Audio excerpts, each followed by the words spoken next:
A través de la historia, todas las personas, todas las congregaciones, todas las diferentes denominaciones cristianas se han preguntado ¿cuándo y cómo regresará Cristo? Una de las preguntas principales que me hacen a mí cuando me entrevistan en diferentes lugares es: ¿usted cree que estamos ya en la última generación? ¿O usted cree que ya llegamos al final de la historia? ¿Usted cree que Trump, estos 4 años van a ser los últimos 4 años de Estados Unidos de Norteamérica? ¿Usted cree que el apellido de Trump es trompeta? De alguna forma Dios estará dándonos a entender que es él como Trump será la última trompeta para este país. En fin, hay cantidad de preguntas que tenemos nosotros que contestar. Pero cuando me hacen esta pregunta, ¿qué señal podría yo dar? Bíblicamente, desde luego. No, pues yo soñé o se me apareció un ángel. No, de ninguna manera. ¿Qué es lo que dice la Biblia? A la ley y a la palabra nos remontamos. A la palabra profética más segura. ¿Qué señal podría yo compartir con toda seguridad de que nos encontramos en la última generación? Y respondería solamente con una sola palabra: Israel. Israel. Cuando el zar Nicolás II, que fue el último zar de Rusia a finales del siglo XIX, cuando entró ya la revolución bolchevique y mataron a toda la familia del zar con sus hijos, llegó un misionero que le hizo la misma pregunta el zar al misionero: ¿me puede usted demostrar que Dios existe?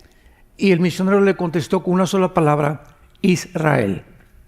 Cuando nosotros no conocemos ni entendemos el significado, el centro donde Dios puso el termómetro de toda la historia humana, que es la nación de Israel, no vamos a entender la Biblia. No vamos a entender en qué tiempo estamos, ni por qué Dios escogió también a esta nación de una forma milagrosa. Todo el mundo sabemos, ¿verdad?, que nadie conoce el día ni la hora. Dice la Biblia, Marcos 13:32, sin embargo, sí podemos conocer las señales de los tiempos. Entonces no podemos poner una fecha, ¿verdad? Viene en junio el Señor Jesucristo o el rapto, etcétera, etcétera. Pero sí tenemos señales que el regreso de Israel, el 14 de mayo de 1948, marcó la cuenta regresiva de las profecías de los últimos tiempos. Vayamos rápidamente al libro de Mateo, Evangelio de Mateo, capítulo 24, y veamos estas palabras del Señor Jesucristo después de que en todo el capítulo 24 de Mateo, Él comienza a compartir las cosas que iban a suceder en la respuesta que les da a sus discípulos. Porque le preguntaron a los discípulos qué señal hay de los tiempos, qué señal hay de tu venida, etcétera, etcétera. Y todos sabemos lo que Cristo contestó. Habrá guerras, rumores de guerra, se levantará nación contra nación. Y sabemos que fue hasta el siglo XX, por primera vez en la historia, que la Primera Guerra Mundial sucedió. 1914 y 1918. Entonces, nunca jamás antes en la historia se había levantado nación contra nación. Toda la historia está manchada de sangre, derramamiento de guerras, revoluciones, golpes de Estado, pero hasta el siglo XX se cumplen las profecías de Mateo 24, nación contra nación. Posteriormente, en 1939, 1945, la Segunda Guerra Mundial. Y como consecuencia surge Israel el 14 de mayo de 1948. Y dice Cristo en Mateo 24, versículo 32, nos da un ejemplo, que esto no es, ¿verdad?, más que una similitud o algo relacionado con la nación de Israel, como lo vamos a ver. Y tiene una profundidad las palabras de Cristo que vamos a corroborar y a confirmar a continuación. Dice Jesús: de la higuera aprendan la parábola. Número 1, si no sabemos qué es la higuera, no podemos interpretar esta parábola. Y cuando descubrimos qué es la higuera, en Mateo 21, vamos rápidamente a Mateo 21, para que sea la misma Biblia la que nos dé el entendimiento de qué quería decir Cristo con la higuera. Mateo 21, regrésense unas páginas atrás y dice el versículo 18. Por la mañana, volviendo a la ciudad, tuvo hambre. Está hablando de Jesús. Y viendo una, ¿qué cosa? Y viendo una higuera cerca del camino, vino a ella y no halló nada en ella, sino hojas solamente. Y le dijo, nunca más nazca de ti fruto, y se secó la higuera. Viendo esto los discípulos decían maravillados, ¿cómo es que se secó enseguida la higuera? Y él respondió Jesús, de cierto que si no tuvieran fe como lo que le pasó a la higuera, ¿verdad? Sino que a este monte le digan, quítate, échate el mar, será hecho, y lo que pidan en oración creyendo lo recibirán. Cristo, al secar la higuera y maldecir la higuera, ¿a quién estaba maldiciendo? A la nación de Israel. Esto fue un día antes de que lo crucificaran. O sea, él sabía que Israel lo iba a rechazar y que el momento que Israel lo rechazara, la maldición caería sobre Israel. Como cayó 70 años después de que él murió y en la cruz, que llegó el general Tito Romano, enviado por Vespasiano, el emperador de Roma, y no dejaron en Israel piedra sobre piedra. Y desde el año 70, escuchen, desde el año 70 después de Cristo hasta 1948, Israel no tuvo tierra, no tuvo sacerdocio, no tuvo templo, fueron exiliados y dispersados por todas las naciones del mundo, y todos los años, por casi 1800 y pico de años, oraban el año que entra en Israel. Nunca en la historia ha habido una etnia, una civilización, una tribu, una nación que haya sido sacada de su nación y que hayan mantenido su cultura, sus tradiciones, su idioma y su religión. Porque la tendencia es ser absorbidos por las demás naciones. Vean ustedes aquí en Estados Unidos un ejemplo. Aquí llegan a Estados Unidos mexicanos, guatemaltecos, costarricenses, nicaragüenses, etcétera, etcétera. Y la tendencia es de los que llegan aquí en Estados Unidos no ser vistos como no gringos o como no americanos. Entonces, inmediatamente todos los latinoamericanos que llegan a Estados Unidos se quieren vestir como los americanos, con su cachucha, sus calcetines blancos, ¿verdad? Etcétera, etcétera. Ya no quieren hablar español. ¡Qué tristeza!, ¿no? Porque ahorita los bilingües le están pagando más grande el salario. Y comienzan a olvidarse todos porque no quieren que sean identificados diferentes a los que viven aquí. Y estoy hablando, los italianos ya no hablan italiano, los que viven aquí, alemanes, ya casi no hablan alemán, los que vienen de Latinoamérica no quieren hablar español, son absorbidos por la cultura y te tienes que adaptar porque vives aquí. Es lógico, ¿verdad? No les pasó así a los judíos. Los judíos, no estamos hablando de 30, 40 años que hayan sido dispersados, 1800 años.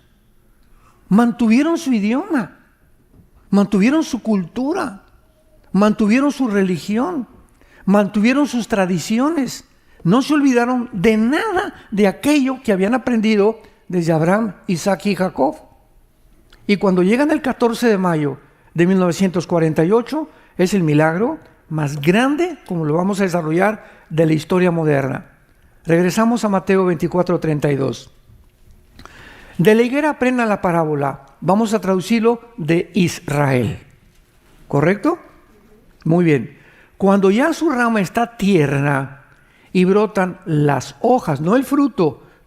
Ojo, cuando brotan las hojas, saben que el verano está cerca. Así también ustedes, cuando vean todas estas cosas, conozcan que está cerca las puertas. De cierto os digo que no pasará esta generación hasta que todo esto acontezca. El cielo y la tierra pasarán, pero mis palabras no pasarán. Cristo no pudo haber estado hablando de la generación a quien le habló, porque ninguna de estas señales se cumplió en la generación de Cristo. Ahora, la segunda pregunta es, ¿qué representan las hojas? Bueno, las hojas representan, ¿verdad?, que comienza el árbol o la higuera a florecer y después de las hojas vienen los higos o viene el fruto. Entonces, en el 48, Israel regresó, pero no se convirtieron al Mesías. Renació Israel nacionalmente, pero no espiritualmente. El renacimiento de Israel, o la segunda aliyá de Israel, será en los últimos 7 años de la tribulación, cuando se conviertan durante el tiempo de los juicios de Dios, que está en el Apocalipsis. Entonces, cuando dijo Jesucristo que ya la higuera han brotado las hojas, debemos de saber que está el tiempo cercano, y Jesús nos da la clave. No pasará una generación cuando todo esto que les estoy diciendo se va a cumplir. Muy bien. ¿Cuántos años tiene una generación bíblicamente? Bueno, en Génesis 15, cuando fueron a Egipto, les dijo Dios, ¿verdad? Pasarán 4 generaciones, y ahí eran de 100 años cada generación. En Génesis, y luego así fueron reduciéndose. Josué fue el último hombre de Dios que vivió un poquito más de 100 años. Ya de Josué para acá, dice la Biblia en el Salmo 90, la edad de los seres humanos será 80-85 los que no toman Coca-Cola. Ni conchas de la tía Rosa para desayunar. O sea, los más robustos, los que se cuidan, los que beben 2 litros de agua diarios, los que hacen ejercicio, van a llegar a los 80-85, y muchos hasta los 100, como el doctor Billy Graham, ¿verdad? El más grande evangelista del siglo pasado, que casi muere a los 100 años. Entonces, realmente el equilibrio se encuentra entre 80 y 85 años. Muy bien. No pasará una generación de 1948 y le sumamos 80, ¿cuánto da? 2028. ¿Acaso estoy yo diciendo que Cristo viene en el 2028? De ninguna manera, porque el calendario fue alterado por el Papa Gregorio en el siglo III de la época cristiana. Entonces, el calendario judío es de 360 días y el Papa Gregorio lo cambió a 365 días. Se le agregaron 5 días, minutos y segundos al calendario que tú y yo estamos sometidos a él. Entonces, le agregamos los años bisiestos, ¿verdad? Entonces, hay un revoltijo ahí, ¿verdad? Es en 2028. ¿En qué año nos encontramos entonces realmente? Muy bien, para no hacernos tantas bolas. Cuando Dios dijo, en 6 días va a hacer creada la tierra y en el 7º van a descansar, dice 2 Pedro 3 que para Dios un día son 1000 años y 1000 años son como un día. Entonces ahí estableció un patrón cronológico Dios en la creación, mostrándonos que la humanidad iba a existir durante 6000 años. Vamos a hacer cálculos. De Adán a Abraham pasaron 2000 años. De Abraham a Cristo pasaron 2000 años.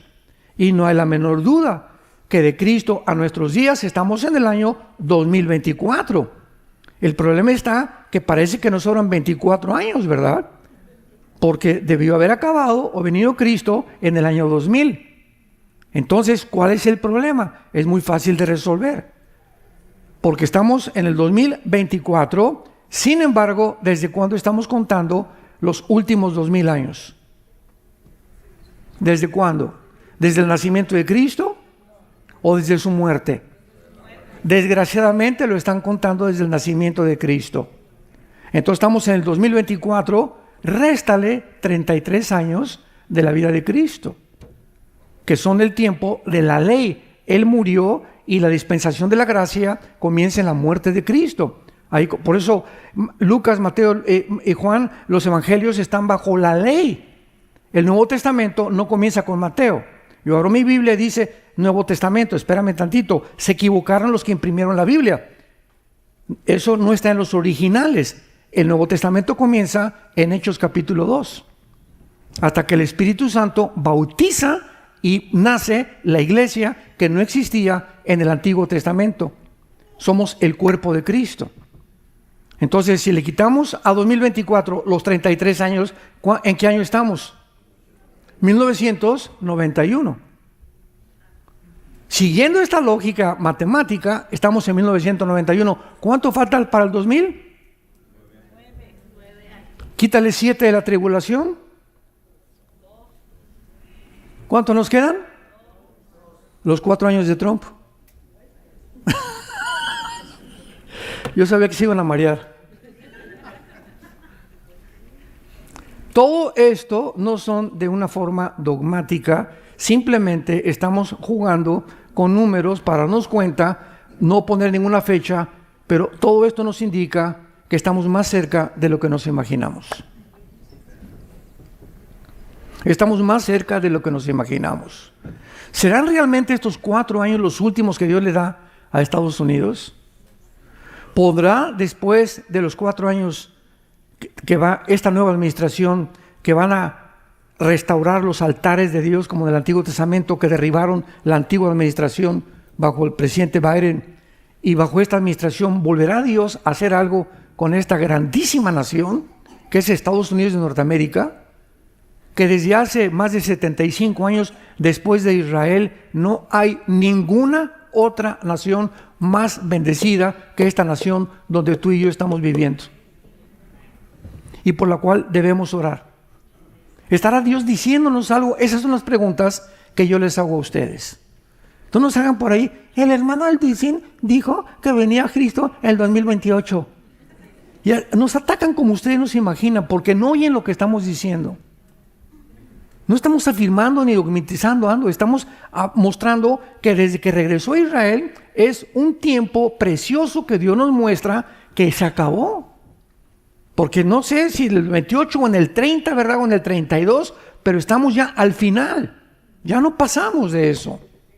Nos encontramos al final de la historia. Damas y caballeros, santos de Dios, ya deja de jugar con Dios. Toma en cuenta a Dios en serio ya en tu vida. Ya pon seriedad y dedícate a la oración. Toma en serio la oración. Levántate en las mañanas a las 4, 5, 6, 7 de la mañana, a la hora que puedas, híncate o siéntate como estés más cómodo con tu Biblia.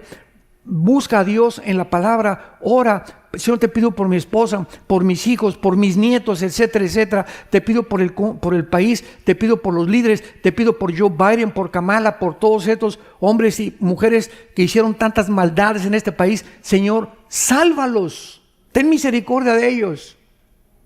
Porque así nos manda la Biblia a orar por todos los hombres. ¿Saben ustedes que se convirtió el Chapo? ¿Saben ustedes que se convirtió el Chapo? Y la gente, ¿cómo es posible? Narcotraficante. Pues sí, Dios vino a buscar pecadores. Dios vino por ellos, por los peores. Dice el apóstol Pablo, yo maté cristianos. Pablo perseguía a los cristianos. Y Dios tuvo misericordia, dice en 1 Timoteo capítulo 1, pero Dios tuvo misericordia de mí para que yo sea ejemplo a los demás de que Dios vino a salvar, no a los buenos, a los malos. Hay misericordia para todos. La mamá del Chapo resulta que era cristiana y tenía una iglesia allá cerca de Sinaloa. Y cuando lo fue a buscar fue la única persona que le permitieron ir, ahora que está encerrado en una prisión de alta seguridad, parece que en Nueva York, ¿verdad? Para que entrara. Y salió dando testimonio, mi hijo acaba de recibir a Jesucristo. Yo oré por él desde que era niño. Y tenía que estar encerrado para que pudiera entender que necesitaba a Dios. Hay otro grande hombre, ¿verdad? En México, el general Arturo Durazo, que fue jefe de la policía. Y fue tremendo. Y yo tuve la oportunidad de estar con él casi un año. Él mandaba su helicóptero, me recogía, me mandó al Colegio de los Generales en el Desierto de los Leones. Y cuando Durazo murió cerca de Burgos, Cuernavaca, el estado de Morelos, lo encontraron con la Biblia aquí en el pecho, con Juan 17, diciendo, ¿verdad? Recibí a Jesús en mi corazón. Y la gente, ¿cómo es posible que esas personas? Pues sí, por eso vino Cristo. Por eso los fariseos, cuando estaba en la cruz del caballo, ¿cómo es posible que este hombre, siendo pecador, la Biblia dice, maldito el que es colgado en el madero, Dios lo pueda perdonar? Esos son los fariseos. Cristo vino por los malos, por aquellos, la sangre de Cristo limpia de toda maldad. Y Dios puede hacer milagros con la gente que para nosotros ya no tiene remedio. Cuando ustedes vean que brotan las hojas, sepan que está cerca. No pasará esta generación hasta que todo esto acontezca. Estaremos en esta generación, es que no hay más que esta generación, es la última generación. 2028, 2029, 2030, más o menos no sabemos, pero estamos en la final generación. Es lo único que podemos afirmar con todo el corazón. Muy bien. Ahora, vamos a explicar un poco más acerca de Israel, para que podamos entender. Dios en la Biblia se mueve por etapas.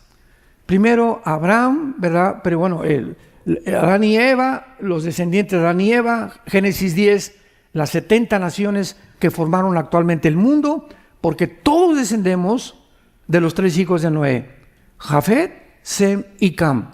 Todos nosotros descendemos de los 3 hijos de Noé. Los jafetitas fundaron el continente europeo, o los anglosajones. Todos los blancos o de ojos claros son anglosajones, aunque vivan en Atlacomulco. Y descienden, son jafetitas.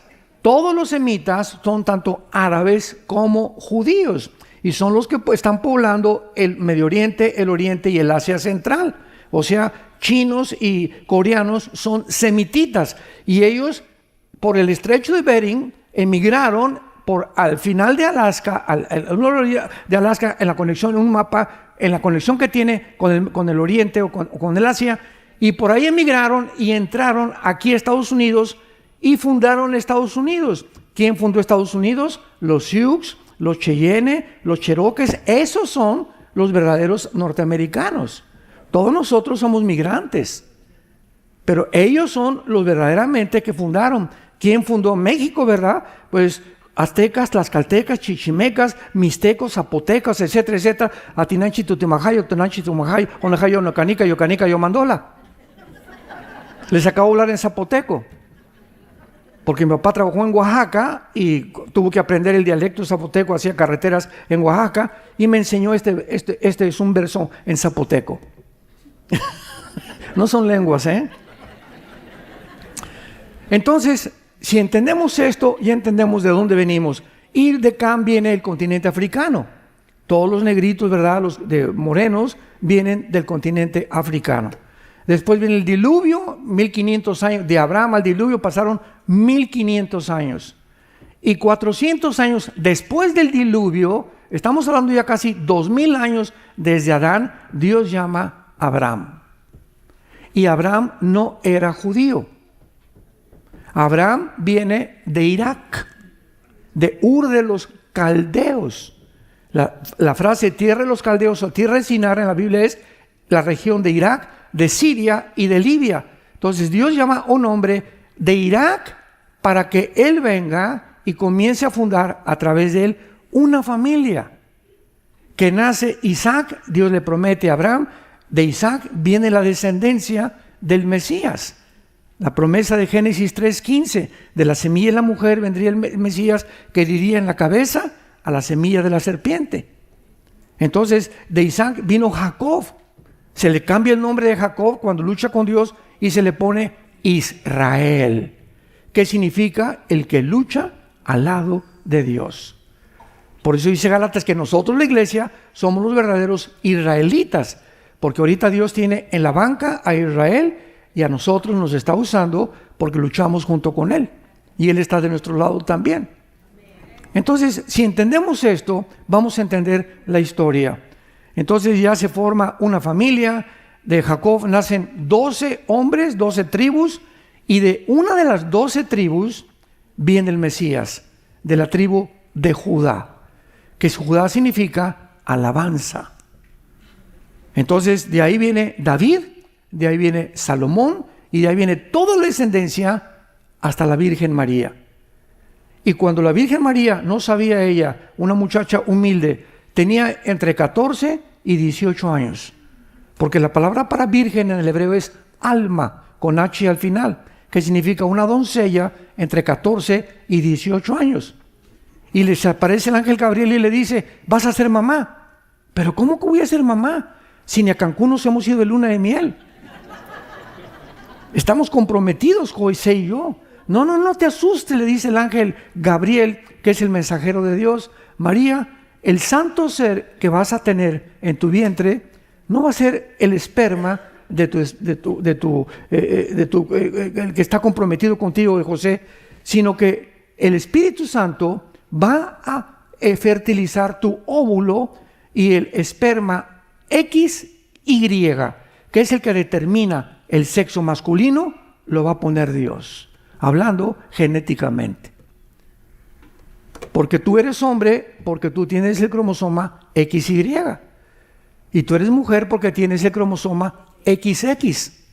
Así que si tienes el XY, y aquí te dice que no eres lo que biológica y genéticamente Dios te diseñó, tu problema es mental, no es físico. Por eso una persona que niega su sexo es una persona que comienza a autodestruirse, porque está luchando contra Dios, está luchando contra su metabolismo, está luchando contra su sistema celular, inclusive, negando que yo no soy lo que mi biología me dice. Bueno, pues entonces eres el hombre araña. Así pues, pasa toda la historia en el Antiguo Testamento. Llegamos a la Virgen María. Cuando nace Jesucristo, nace por la obra del Espíritu Santo. Ahora la pregunta, que hasta 1954 no se podía contestar, era, ¿por qué José no pudo tener relaciones con María? ¿Por qué no podía nacer Jesús como tú y yo nacemos? ¿Qué cosa hay genéticamente, biológicamente, que la Biblia se adelantó a 1954? ¿Qué pasó en 1954? Bueno, se les da el premio de química a los doctores Watson y Crick, norteamericanos, porque descubren la molécula del ácido desoxirribonucleico, que es el ADN o el DNA en inglés. Y ahí descubren que cada célula de nuestro cuerpo, o sea, tenemos billones de células desde el cerebro hasta la punta de los dedos de nuestros pies, estamos pero invadidos, todo el cuerpo es células, y en cada célula de tu cuerpo y en cada célula de mi cuerpo hay información. Hay un código escrito, un programa, para que en el idioma de la cibernética, hay un programa en cada célula de nuestro cuerpo que determina quién eres tú y quién soy yo. En cada célula de tu cuerpo está el color de tus ojos, de tu piel, tu estatura, tu páncreas, tu estómago, tu piel, cómo eres, el color de tu piel.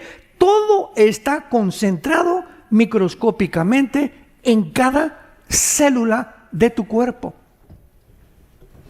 Y como esta información se encuentra contenida en cada célula, pues ahora desde Hitler, ¿verdad?, comenzaron a hacer, el doctor Mengele hizo los primeros experimentos de querer clonar a los seres humanos. Y han clonado la oveja Dolly, el siglo pasado, ¿verdad?, fue el primer experimento genético que hicieron. ¿Por qué? Porque de una célula puedes reproducir al ser que tiene esa célula. Y se determina también al descubrir la genética que el cromosoma o la célula del perro nunca se podrá cruzar con la gata, ni tampoco el caballo con una mula, ni el rinoceronte con un camello, ni el tiburón con un delfín, ni un halcón con una águila. Todos tenemos un código genético. Todos los seres humanos somos humanos y la sangre humana es sangre humana, no es sangre de animales. Y esto impide la teoría de la evolución. Y echó y destruyó la teoría de la evolución. 10 años después, 1964, 65, hasta el 70, más de 60 científicos ateos en el mundo se convierten y comienzan a leer la Biblia. Porque no había más que dos opciones desde hace más de 600 años para creer. ¿Quién hizo el universo? Una, o apareció por un accidente, ¡pum!, dijeron, el Big Bang, una gran explosión, cabeza de aguacate. ¿Y quién produjo la explosión? ¿Acaso la nada produce algo? La nada produce nada. Entonces los ateos comenzaron ya a luchar, pero no tenían ninguna otra más que la Biblia. No, pero la Biblia no, porque es un libro religioso y yo soy ateo. Y yo no puedo creer en ningún Dios. Y si yo digo que soy ateo, no puedo aceptar la Biblia. Y cuando la ciencia los vuelve locos y los avergüenza y los humilla, mostrándoles científicamente que ni la biología, ni la genética, ni la segunda ley de la termodinámica contradicen totalmente la teoría de evolución, comenzaron a rascarse el pelo y decir, no nos queda otra más que creer lo que dice el libro del Génesis. En el principio Dios creó los cielos y la tierra. El universo es creación de un Dios todopoderoso que mandó a su Hijo, lo envió para decirnos cómo vivir, cómo llegar a Él y cómo creer en Él. Todo esto fue preparado en etapas. Entonces vemos en la Biblia, en la creación, en Génesis, en Éxodo les da los 10 mandamientos, Levítico las leyes de la santidad, Deuteronomio las leyes de cómo gobernarse, las leyes civiles, y Dios comienza a hacernos un manual de conducta a todos los humanos, y este manual de conducta se los da a los judíos, y les dice a los judíos, ustedes no crean, Deuteronomio 7, no se vayan a creer, no crean que ni por bonitos, ni por guapos, ni por más inteligentes, no, sino por mi soberanía, porque los amé por gracia. Y así como escogí ustedes, pudo haber escogido a los mexicanos, a los españoles o a los franceses, el hecho es que Dios escogió un grupo determinado para a través de ellos enviar al mundo la Biblia. Vayan al mundo, aquí están mis leyes, aquí están mis códigos de conducta, y predíquenlos al mundo entero. Ellos fallaron y vino Jesucristo y lo rechazan. A quienes Dios les había entregado sus leyes, lo crucifican. Y ahora Dios levanta una nueva entidad que somos tú y yo, que se llama la iglesia. Y ahora le agrega el Nuevo Testamento y nos los da a nosotros. Y se completa este libro sagrado en 66 libros que contienen la mente y la voluntad de Dios para tu vida y para mi vida. Y esta nación, después de Israel, es la única en el mundo que en los tribunales te hacen jurar sobre el Corán, sobre el Triquivaca, sobre los Vedas. ¿Jura usted decir la verdad y por la verdad? Hasta cuando nombran presidente, hasta Obama juró sobre la Biblia. Hipocritón.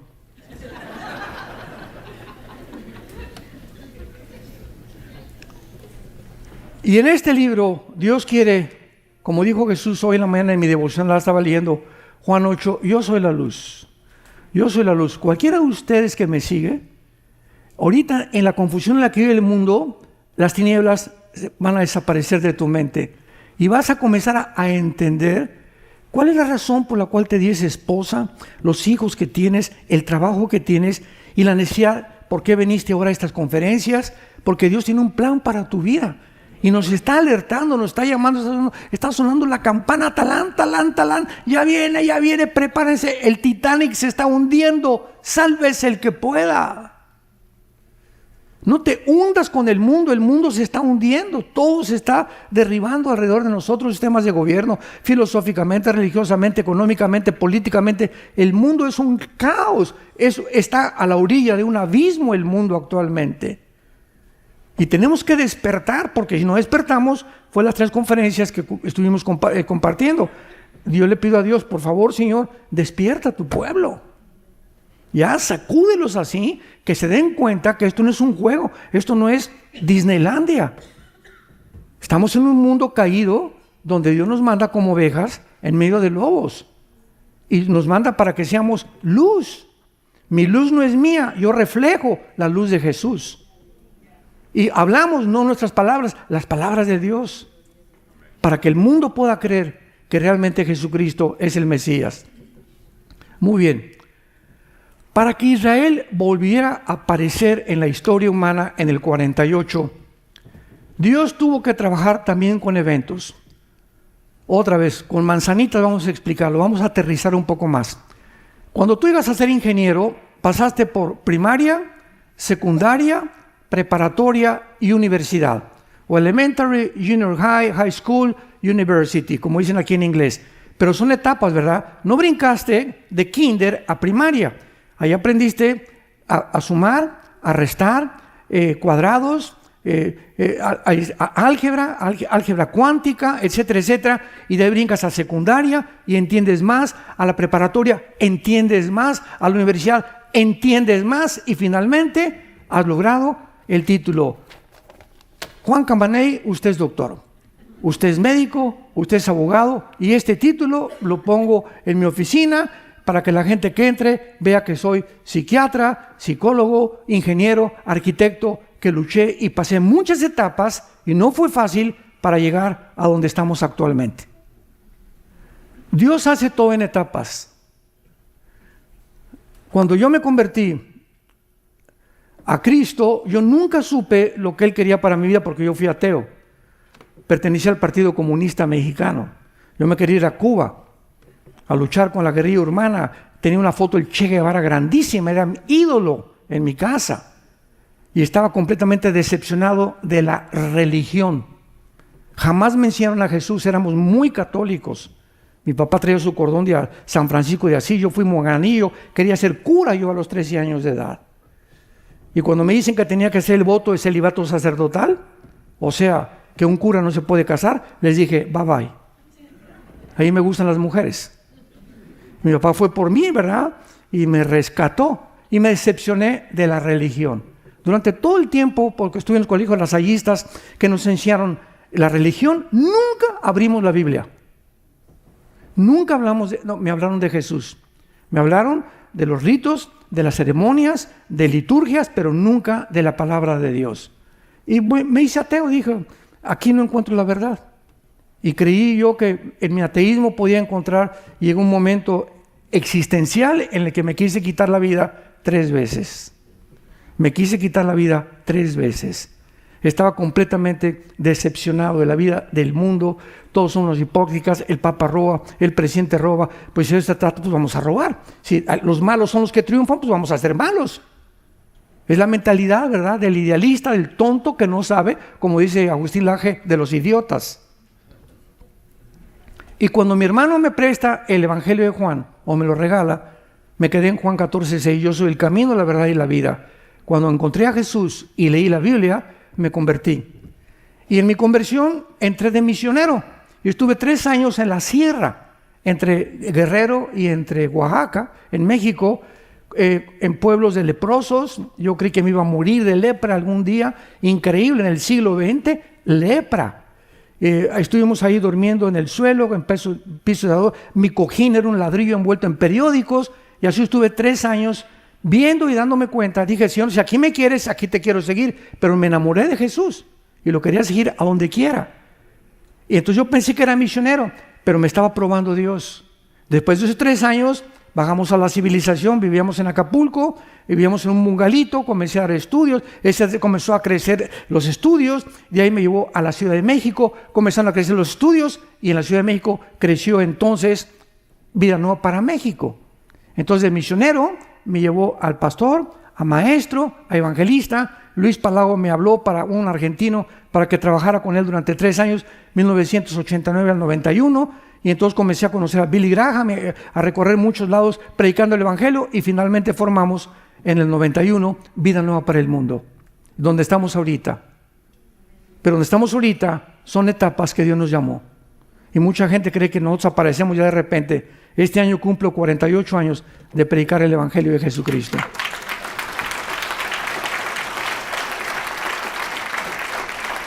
Han sido años muy difíciles, han sido años que hemos luchado, como ustedes no se imaginan. Hemos sufrido persecución, divisiones, etcétera, etcétera, amenazas de muerte. Ustedes no se imaginan lo que atravesamos para que Dios nos use como nos está usando. Y lo primero que nos hace es, antes de usarnos, es aplastarnos y humillarnos.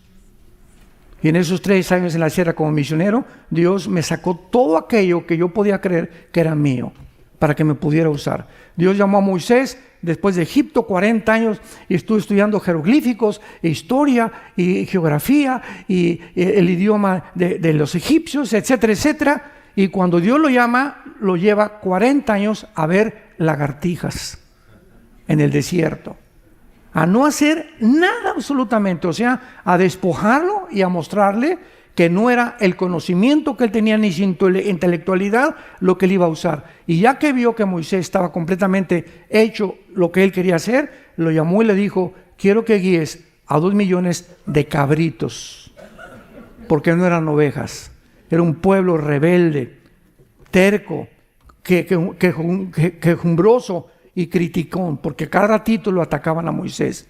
Entonces Dios nos prepara, hermanos, no sé en tu caso, pero tú en el momento en que tú estás ahorita, Dios te está preparando.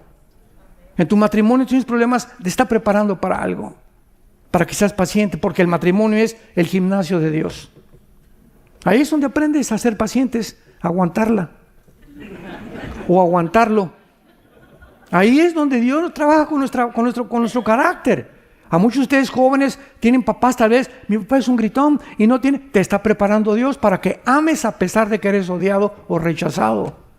Es que a mí me violaron a los 8 años, pues Dios tiene un propósito para haber permitido eso en tu vida, para que más adelante tengas tú compasión de esas muchachas y puedas ser usada en las manos de un Dios que tú atravesaste el dolor y ese dolor te hizo apreciar el valor de la vida humana. Dios tiene un propósito en todas las cosas.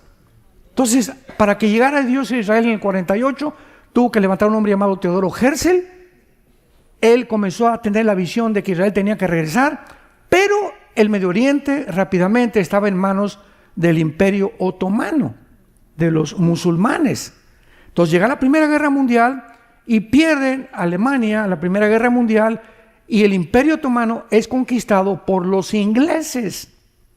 Y los ingleses sacan, vean la preparación, para que Israel regresara a su tierra no podían estar los otomanos. Entonces Dios saca a través de los ingleses a los otomanos. Viene la Segunda Guerra Mundial, vienen los nazis y votan las Naciones Unidas para que Israel regrese a su tierra. Primero, el sueño de Herzl, el Imperio Otomano tiene que ser sacado.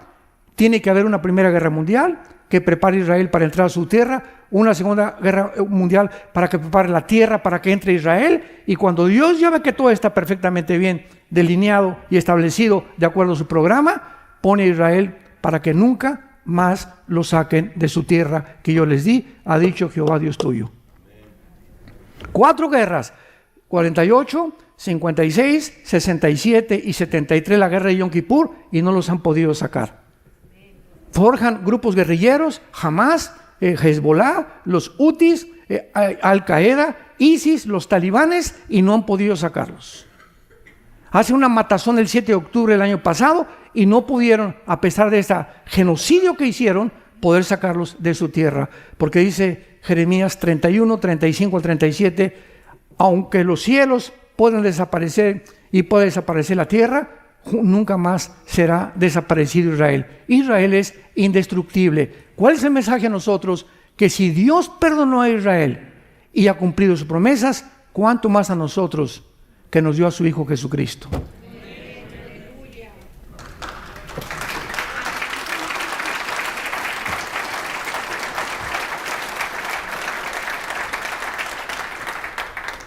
La prueba más grande que Dios existe es Israel.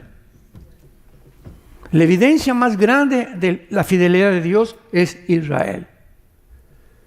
Nadie hubiera podido soportar un pueblo que es minúsculo ahí en el Medio Oriente, la única democracia en el Medio Oriente, rodeados por más de 30 millones de árabes que no han podido sacarlos. No han podido echarlos al Mediterráneo.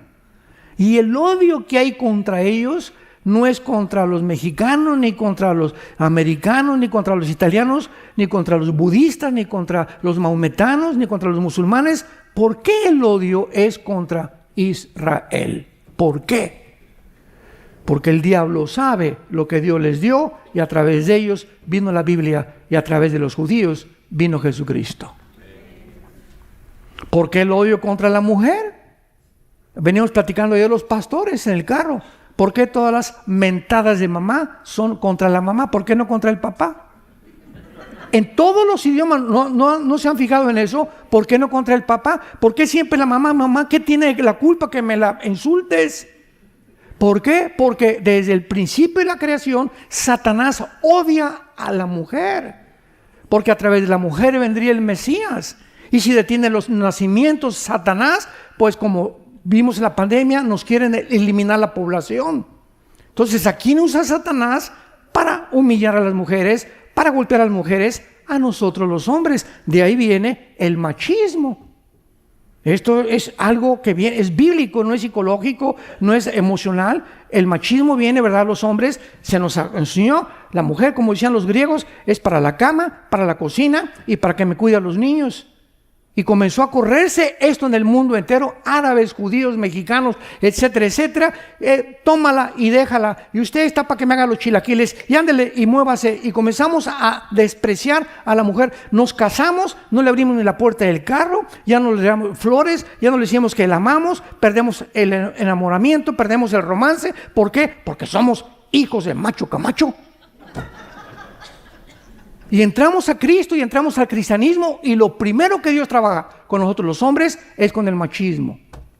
Y ahora nos dice Dios, si tu esposa no es tu reina en tu casa, no te acerques a orar conmigo.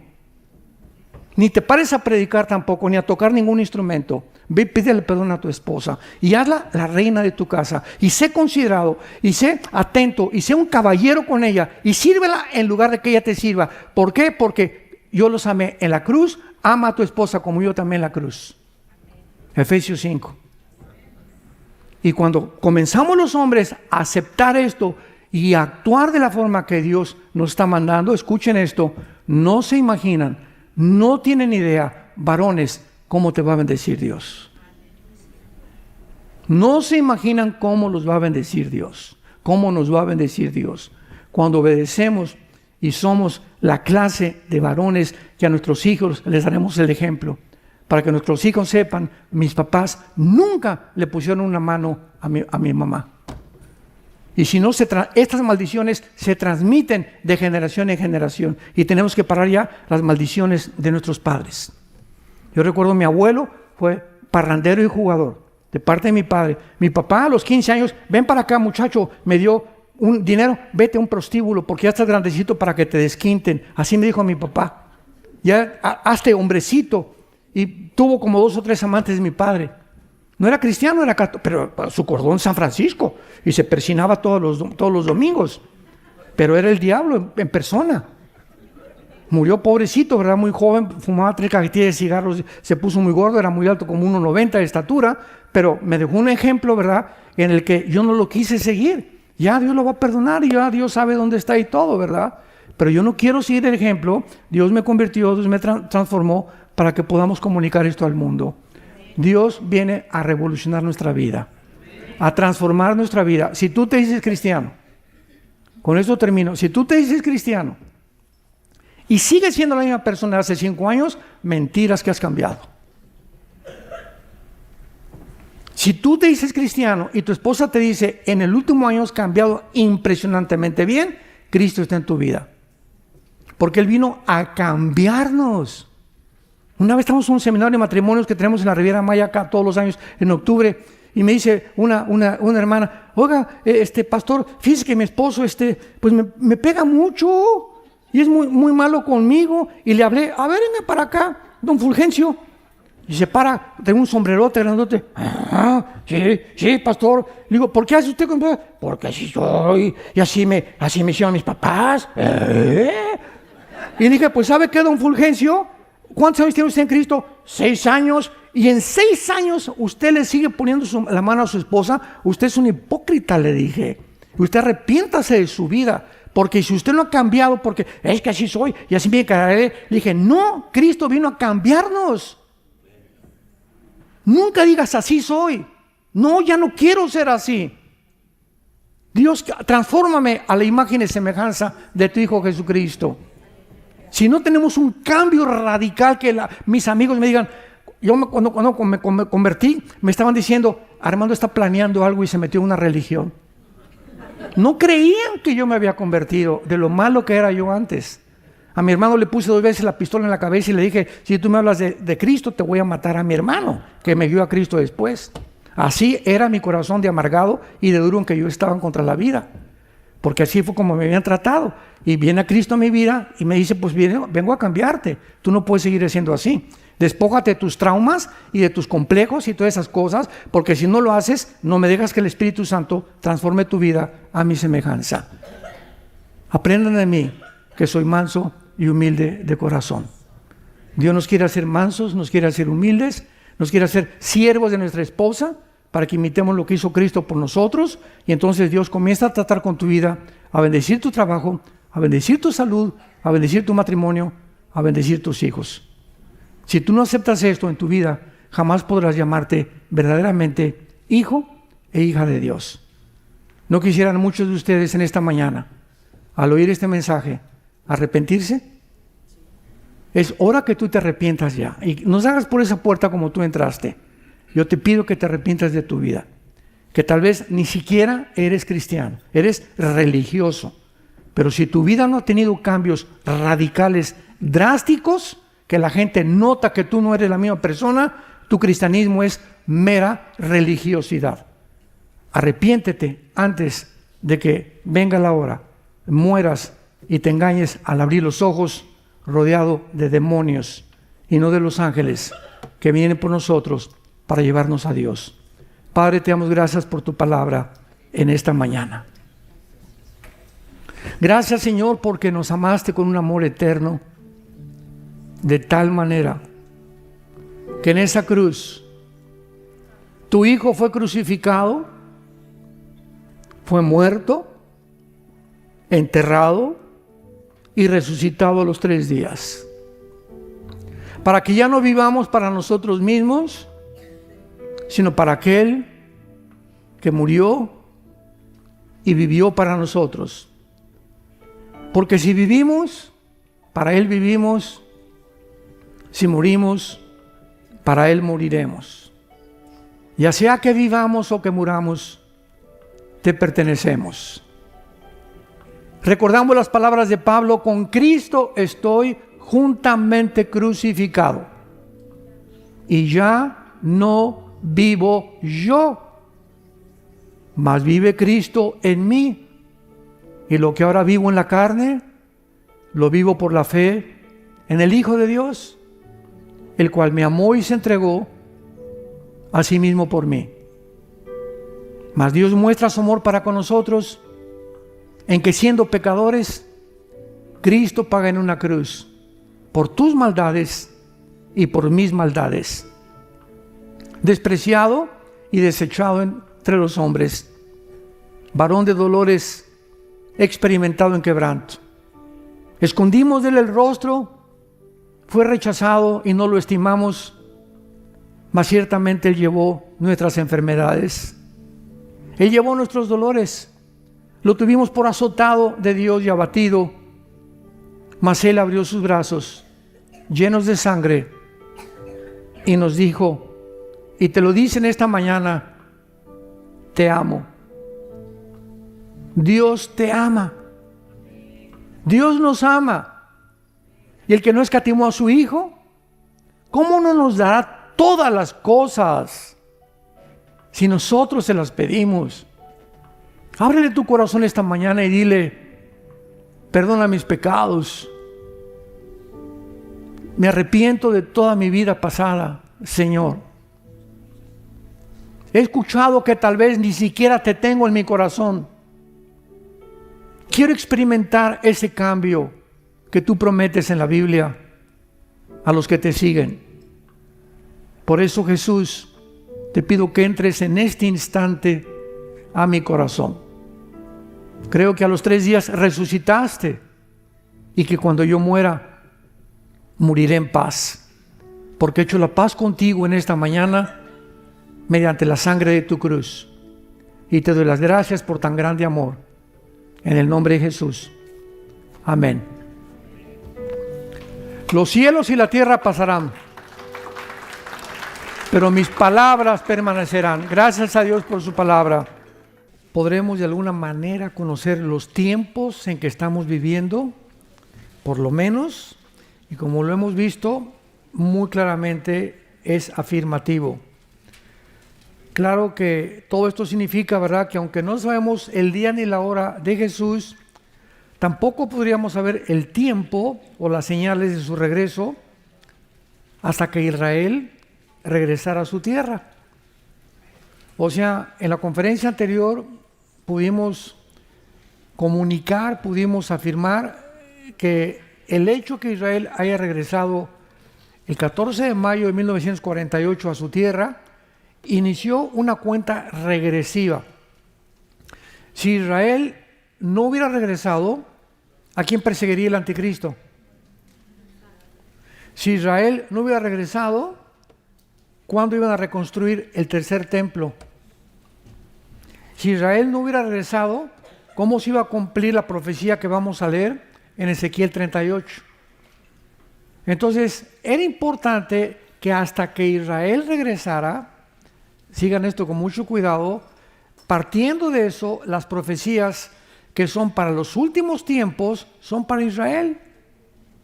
Para que lo que se cumpla desde el 48 a nuestros días, la invasión de la guerra del 67, el 73, los ataques que ha tenido, el antisemitismo que hay actualmente, la forma en la que está revolucionando el Medio Oriente, otra vez la atención mundial se concentra en el Medio Oriente. Ahí está la atención ahorita. Y desde que hubo este relajo, ¿verdad?, de que Putin invade Ucrania, vamos a ver que Ucrania pertenece a las naciones que están profetizadas en Ezequiel 38 como el territorio que se conoce como Magog, o los magogitas, que descienden de los escitas. Y hace 2500 años,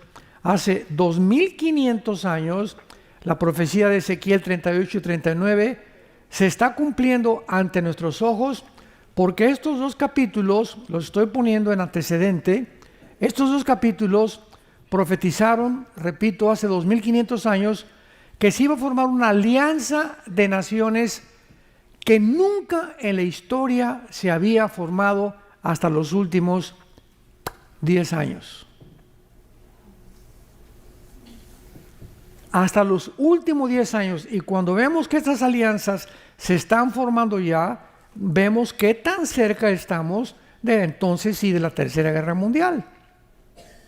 Porque Ezequiel 38 y 39 es una profecía de la Tercera Guerra Mundial. De la preparación y los detalles, es la profecía con más detalles que existen en la Biblia. 2 capítulos enteros, como lo vamos a ver a continuación.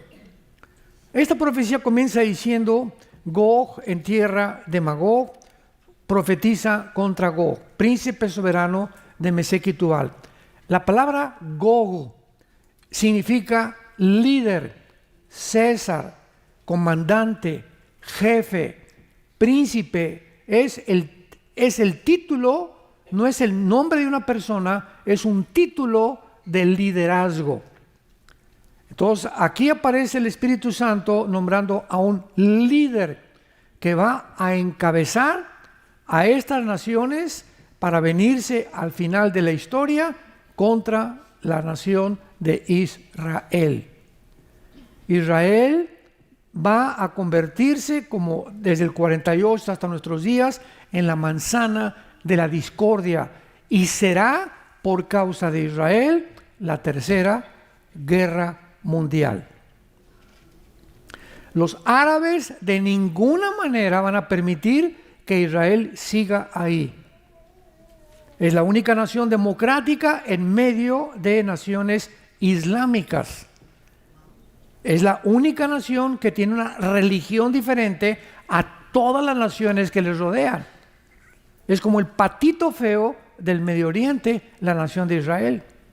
Además, si en el Medio Oriente se encuentra el 65% de las reservas petroleras del mundo, vuelvo a repetir, en el Medio Oriente se encuentra el 65% de las reservas petroleras del mundo, y ahora con la invasión de Putin a Ucrania se puso ahora sí en duda y con una incertidumbre tremenda de que Putin surte del gas a Alemania por el Nord Stream. Es un conducto, es un gasoducto que llega desde Rusia hasta Alemania, y Alemania lo distribuye a las naciones de Europa.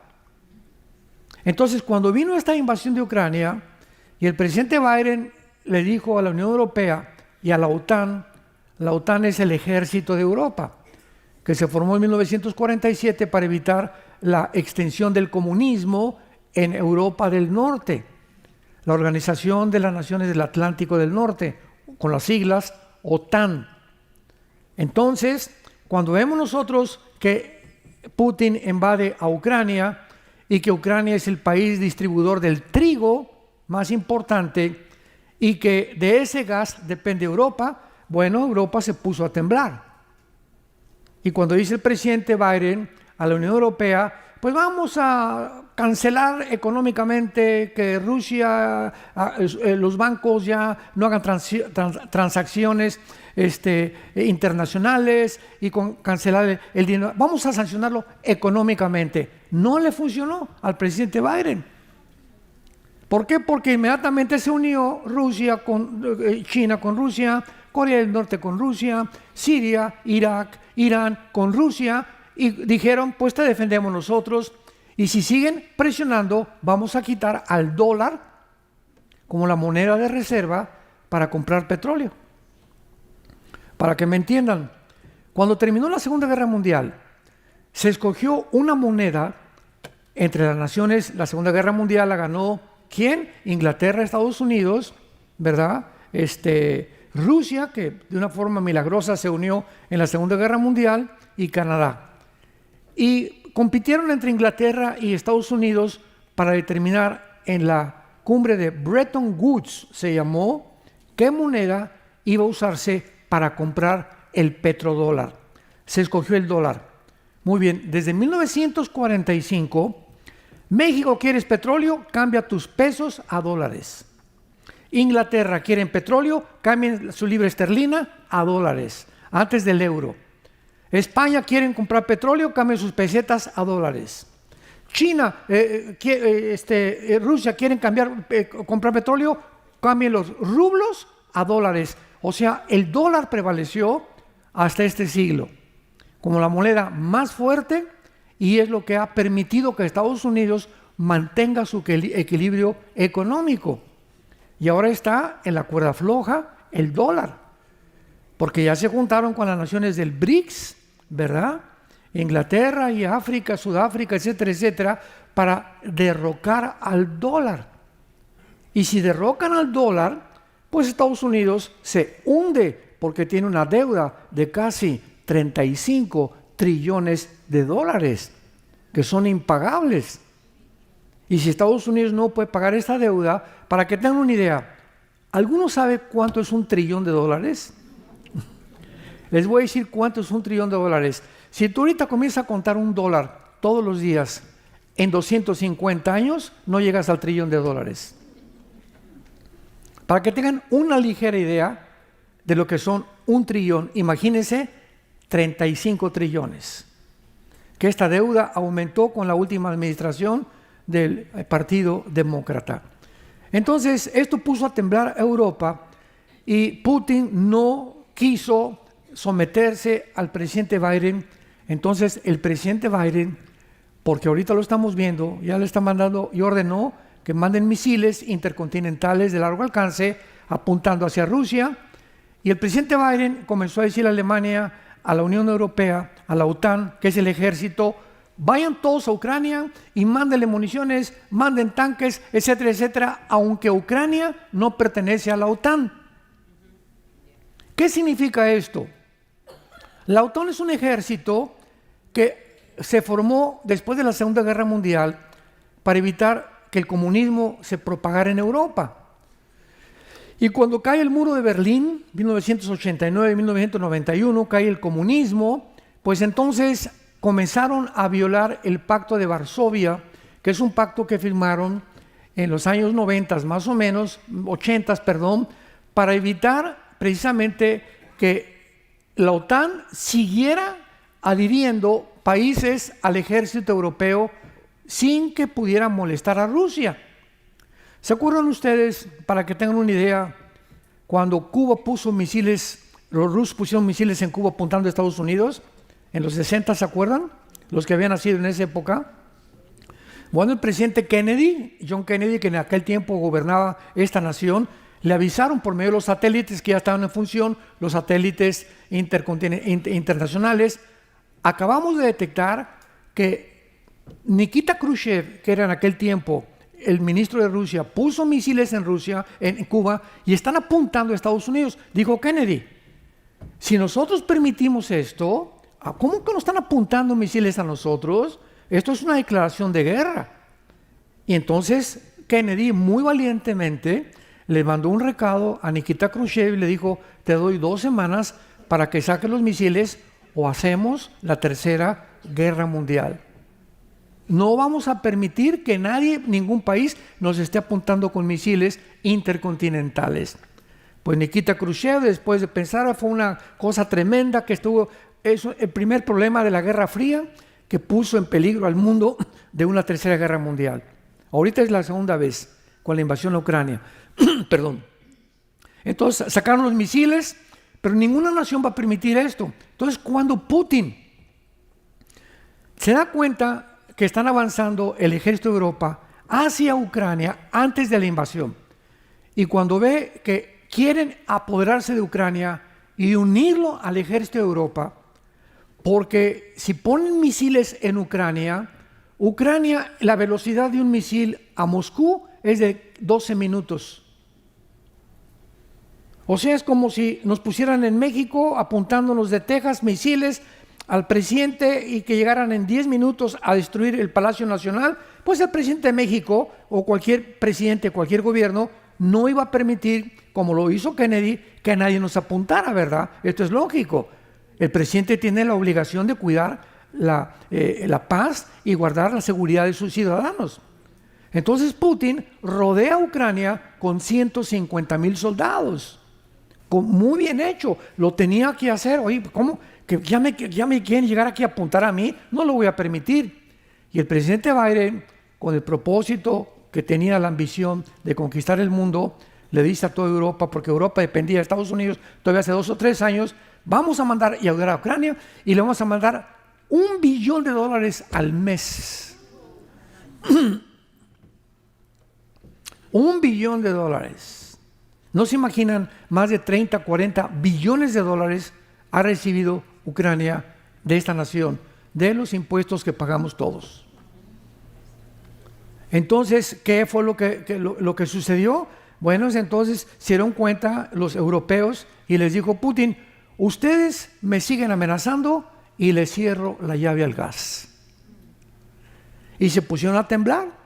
Y van a pasar este invierno sin gas. Y a ver, un invierno en Europa sin gas, olvídate.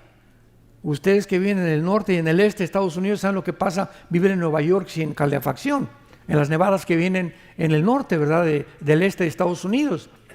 Entonces comenzaron a reaccionar. Alemania le bajó 3 rayitas, todos le bajaron 3 rayitas y comenzó a tratar de normalizarse la cosa. Pero cuando el presidente Biden insistió y sigue insistiendo, como hace 3 o 4 días, ordenándole, pues ahora vamos a poner misiles intercontinentales y que apunten con Rusia. Putin acaba de declarar, vamos a tener una guerra nuclear. Yo no me voy a dejar que pongan misiles apuntando a mí. Ahora, perdieron las elecciones y esta es la última patada de ahogado, como decimos en México, que hace el gobierno demócrata. Ya faltando un mes para que tome posesión en 2 meses, el 20 de enero, el presidente Trump, pues vamos a mandar misiles apuntando a Rusia y que estalle la guerra. Y ahorita, hace 2 días, Trump le habló a Putin, no le hagas caso a este viejo loco. Ya tiene problemas muy profundos mentalmente. Se llama senilidad. Entonces no le hagas caso, déjame que yo llegue y vamos a arreglar esto por la paz. Y muy fácil se acaba la guerra con Ucrania. ¿Cómo se acaba la guerra de Ucrania? Dice Trump, no le vamos a mandar ya más dinero y le vamos a decir a Zelensky que se rinda. En lugar de tanto derramamiento de sangre, que se rinda. ¿Y qué es lo que quiere Putin? Rusia, Ucrania pertenece a Rusia, por el amor de Dios. Es como cuando nosotros en México nos quitaron Texas, nos quitaron California, nos quitaron Arizona, nos quitaron Nuevo México y estamos chillando. Ya se quedó Estados Unidos con ese territorio ya. Israel en la guerra del 67 conquistó las colinas del Golán, conquistó la Franja de Gaza y conquistó el Banco Oriental. Y ahí está. ¿Por qué? Porque hay una ley internacional de la guerra que dice que si tú conquistas algo por medio de la guerra, es tuyo, es tu territorio. Y ya no puedes seguir peleando por eso. Pero Zelensky, ¿verdad? Con el dinero y con todo, y es una guerra imposible de sostener. ¿Cómo peleas contra Goliat, por el amor de Dios, papacito? Ríndete mejor. ¿Por qué tanto derramamiento de sangre? La gente sufriendo en Ucrania. No, es que nos queremos independizar. ¿Cuál independizar si siempre han sido rusos? Y aunque se separaron en el 91, no significa esto que vas a sacrificar tan sangre peleándote contra un gigante que es imposible que pelees con él, a menos que haya uso de armas nucleares. ¿Quieres eso? Entonces está la Tercera Guerra Mundial. Y dijo Trump, no le vamos a mandar más dinero, Zelensky baja la rodilla y se acabó, paz y punto, se acabó el problema. Ustedes sigan comiendo, los ucranianos siguen teniendo trigo, siguen teniendo gas, se acabó el problema. A eso, a tanto sangre derramada, no se puede comparar. Esto es importante que conozcamos porque el mundo ha convertido, ¿verdad?, a Putin en un Satanás, en un diablo. Y aunque el chaparrito, ¿verdad?, no tiene nada de bueno, y aunque tiene bastantes ansias también, como todos, de poder conquistar el mundo, él no inició esta guerra. La inició el presidente Biden. Cuando le dijo, ya nos queda un año, nos quedan 2 años a los demócratas, vamos a invadir Rusia y vamos a conquistar Rusia. Y quiero terminar mi mandato, que yo pase a la historia, dice Joe Biden, para que yo pueda ser aquel que conquistó a Rusia. Un sueño imposible. O sea, psicopatías, como dijo Trump, lo ha repetido, estos están enfermos. Y de veras están enfermos. O sea, es psicopatía, son cosas que ya una persona pierde la razón. Pierde la brújula, pierde el equilibrio. Y ahora, claro, ¿verdad?, que pues las cosas se han agravado y van a seguir agravándose. Ahora, muy bien. En cuanto a todo este panorama mundial en el que está ahorita el Oriente con el Occidente tratando de enfrascarse, tanto en el Medio Oriente como entre Rusia y Estados Unidos, ya se va ahorita el presidente Biden, el 20 de enero toma posición el gobierno republicano, el Partido Republicano. ¿Qué es lo que va a pasar en el mundo ahorita? Es muy importante lo siguiente. Aquí vamos a encontrar algunas naciones, por ejemplo, en el versículo 5 de Ezequiel 38, que son nombres que se usaban en el Antiguo Testamento. ¿Cómo podemos saber nosotros, 2500 años, que los nombres de estas naciones pertenecen a las naciones que actualmente son las naciones modernas? Muy fácil, por medio de la geografía, por medio del territorio donde se encuentran. Rápidamente, en el Antiguo Testamento vas a encontrar la palabra Babilonia y sinónimos, la tierra de los caldeos y la tierra de Sinar. Esta región geográfica, ¿quién la ocupa ahora? Irak, Siria y el Líbano, o la famosa Mesopotamia, significa entre 2 ríos, entre el Tigris y el Éufrates. Entonces, cuando hablamos de Babilonia en el Antiguo Testamento, estamos hablando de Irak y Siria, pero se dividieron en la época moderna entre 2 naciones, pero en el Antiguo Testamento Siria e Irak era el mismo territorio. Encontramos en el versículo 5 la palabra Persia. ¿Quién es Persia? Bueno, en 1935 cambió el nombre a Irán. Apúntalo. 1979 cambió el nombre a la República Islámica de Irán.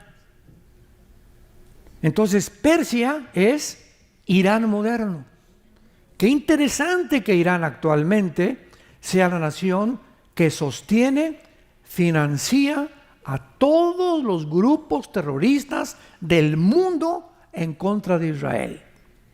Llámese Hamas, Hezbollah. Hamas significa violencia, Hezbollah significa el partido del pueblo que es de Irán, los Hutis que están en la península arábica que es Yemen, ISIS, Al Qaeda con Osama Bin Laden que lo mataron, los talibanes que están en Afganistán y en Pakistán. Todos estos 5, 6, 7 grupos terroristas en el mundo dependen y son sostenidos por la nación de Irán. O sea, Irán se convierte en el eje de la maldad del mundo. Pero cuidado, estamos hablando del gobierno. ¿Saben ustedes dónde se encuentra la iglesia cristiana más grande en crecimiento del mundo? En Irán. En Irán es donde más rápido el crecimiento está, el cristianismo está creciendo. Entonces volvemos otra vez al problema. No es el pueblo, son los gobiernos que tenemos.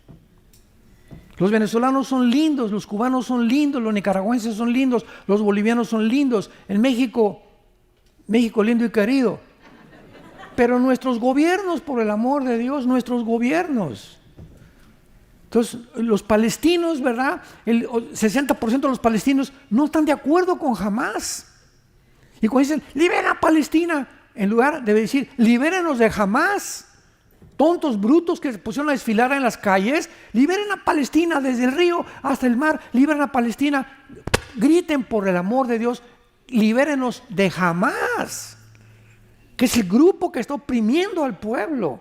Y así gritan los iraníes. No sé cuántos vieron hace un mes, se juntaron millones de iraníes diciendo que mueran los ayatolas. El gobierno de Irán religioso, fanático, que están tratando de bombardear nuclearmente y fabricar la bomba atómica para destruir a Israel. Ahora, estos nombres que tenemos en el versículo 5 al 6 son las naciones que van a formar la alianza final y que van a formar el gobierno del anticristo. ¿Cómo sabemos quiénes son Cus y Fut? Muy bien, ¿se acuerdan de Génesis 10? Génesis capítulo 10 describe 70 naciones que descendieron de Sem, Cam y Jafet, los 3 hijos de Noé. De los 3 hijos de Noé descendemos todos los seres humanos de todas las naciones. Ya lo vimos anteriormente, ¿verdad? De Jafet es el mundo anglosajón, pudieron colonizar Europa. Todos los blanquitos de ojos claros, güeros, son anglosajones. Todos los semitas, Medio Oriente, Oriente, Asia, Asia Central, son árabes y judíos, son semitas. Y los decamitas es el continente africano. Entonces, cuando encontramos la palabra Cus y Fut, si vamos a Génesis capítulo 10, vamos a encontrar el versículo 2 y 3, que Cus y Fut descienden de Cam. Fueron hijos de Cam. ¿Quién es Cam? El padre progenitor del continente africano. Está hablando entonces de las naciones del norte de África. ¿Qué naciones están en el norte de África? Marruecos, Libia, Sudán, Etiopía, Argelia, etcétera, etcétera, que son musulmanas todas. Aquí estamos viendo ya una congregación o una conglomeración de naciones musulmanas que al final de la historia se van a juntar y van a formar parte del gobierno final del anticristo, porque el anticristo, ya lo vimos, va a ser musulmán. Lo explicamos creo que en la primera o segunda conferencia, y si no, consíganla y escúchenla. Ya no vamos a perdernos ya en eso. Gomer, ¿verdad? Y Togarma, encontramos que puede ser Gomer Alemania como una ciudad europea, y Togarma, lo interesante es que es Turquía. A ver, vean nada más esto de la Biblia, qué impresionante. Hasta 2500 años se profetiza que Turquía, que preside el presidente Erdogan actualmente, que es musulmán, y acaba de decir que él quiere ser el líder del movimiento del califato del siglo XXI en el mundo entero y dirigir a los musulmanes, pertenece a la OTAN. Muy bien. ¿Cómo puede Turquía pertenecer ahorita a la OTAN y al mismo tiempo unirse a la alianza en contra de Europa? Bueno, la isla profetizó que si Turquía va a formar parte de las naciones del gobierno del anticristo, es lógico, Turquía tiene que salirse de la OTAN. ¿Qué pasó cuando Putin invadió Ucrania? Pues Turquía depende del trigo de Ucrania, del gas de Rusia, y corrió Erdogan, ¿verdad? Como pollito, pío, pío, pío, pío, pío, pío, y se metió debajo de las alas de la gallina de mamá Rusia. Por favor, Putincito, pío, pío, pío, dame gas y dame trigo, porque si no me hagan una revolución ahí en Turquía, un golpe de Estado y me quitan de aquí. Y le dijo, Putin, véngase para acá, mi niño, aquí chenteche, aquí le vamos a dar todo lo que usted quiera. Y entonces Erdogan se retrata hace 1 año y medio con Xi Jinping de China, que con Khomeini, el ayatollah de Irán, se retrata con Kim Jong, el gordito de Corea del Norte, y se retrata junto con el presidente Putin de Rusia. Y ahí estaban los cuatro que forman la alianza en Ezequiel 38. Y comienzan todos a preguntarse, oye Erdogan, pero ¿cómo es posible? Tú eres de la Unión Europea. Y el artículo 5 de la Unión Europea dice el siguiente, perdón, de la OTAN, el artículo 5 del Ejército de Europa dice lo siguiente: cualquier nación del mundo que ataque a España, o a Rumania, o a Polonia, o cualquier nación que pertenezca a la Unión Europea, todas lo defendemos. Nos unimos todos para defender a esa nación. Como Ucrania no pertenece a la OTAN, porque se juntaron todos para defenderla, porque Putin se los ordenó. Y cuando Europa se dio cuenta que que Biden había fallado en dar esa orden, pues ahora Europa ya se ríe de Estados Unidos y se convierte este país en un tigre de papel para Europa. Y Europa ya no quiere saber nada de Estados Unidos, África no quiere saber nada de Estados Unidos, el mundo entero no quiere saber nada de Estados Unidos. Hasta que ven que gana las elecciones el presidente Trump, ahora todos corren aquí a este país para volver a refugiarse. Bajo un gobierno democrático, un gobierno que promueve los valores cristianos, judeo-cristianos, un gobierno que está a favor de la familia, del matrimonio, etcétera, etcétera, y comienza aparentemente ahorita a haber un refreshment, una frescura en el mundo donde, híjole, vamos a salir ya de tanta maldad y tal vez tengamos un tiempo que nos da Dios antes que venga por nosotros.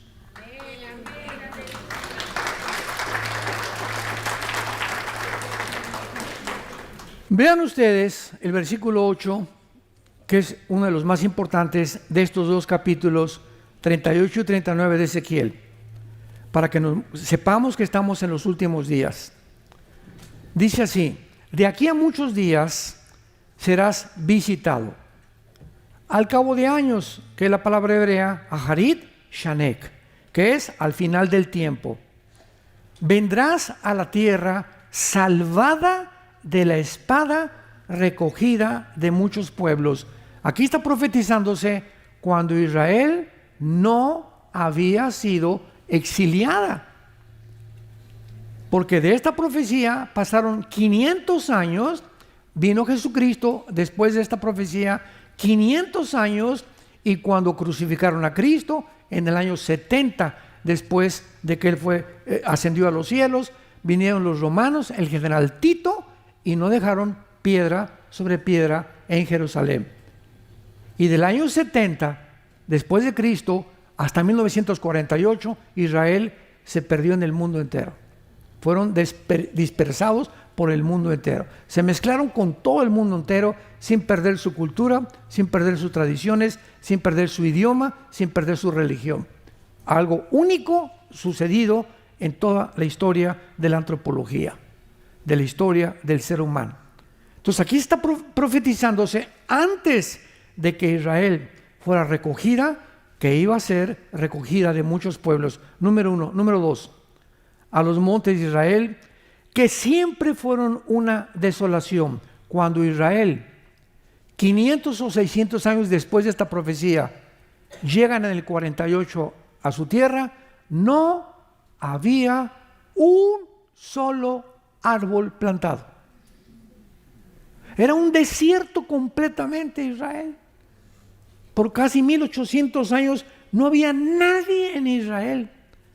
En 1948 y 50, en la obra de la ingeniería hidráulica más portentosa del siglo XX, Israel planta 8 millones de olivos. Iban a llegar a una tierra desolada, profetizado 550 años antes de que los expulsaran de su tierra. Y vean lo que dice, que siempre fue una desolación, mas fue sacada de las naciones, mas todos ellos moran confiadamente. Muy bien. Desde que regresó a Israel hasta noviembre del 2024, nunca han podido dormir en paz. Tú vas a Israel, nosotros hemos llevado varios grupos, y tú ves en las calles de Israel a muchachos de 18 a 20 años, porque hacen todos el servicio militar, y las mujeres a los 20 años. Y ven muchachos de 18 a 20 años con sus R-15 en cada esquina de Jerusalén o de Israel, con sus armas, se duermen con ellas, desayunan con ellas, comen con ellas y cenan con ellas. Y en Israel no hay una sola familia que no haya perdido hijos y nietos en guerras. Una sola. Aquí Estados Unidos es la segunda nación, los veteranos, ¿verdad? La Segunda Guerra Mundial, la Primera Guerra Mundial, la Guerra de Vietnam, la Guerra del Congo, todas estas naciones, ¿verdad? Ahorita todos los soldados que van y ayudan al Medio Oriente, aquí hay familias en Estados Unidos de viejitos que han perdido hijos y nietos en las guerras. México, ¿cuándo? Ni la guerra tampoco de la Revolución. No sé Pancho Villa cuántos mató. No había una nación como Israel y como Estados Unidos en toda la historia. Ahora, ¿cómo es posible que aquí se profetice que cuando esta invasión tenga lugar y esta alianza de naciones, esta confederación de naciones, ataquen a Israel, Israel se va a encontrar confiadamente?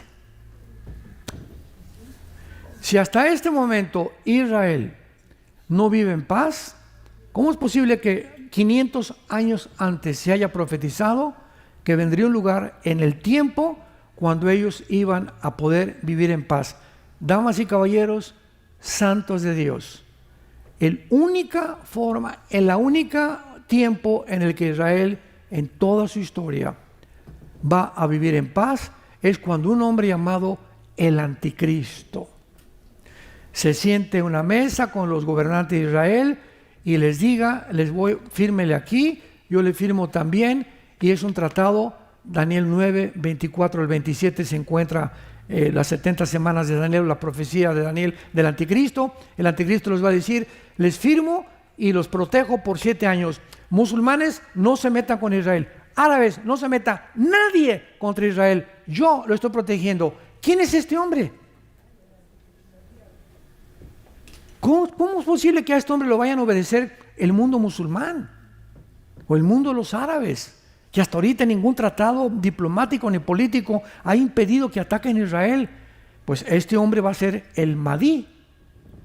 En la teología islámica, el Mahdi es el Mesías que los musulmanes están esperando. O el 12º imán, descendiente directo de Mahoma.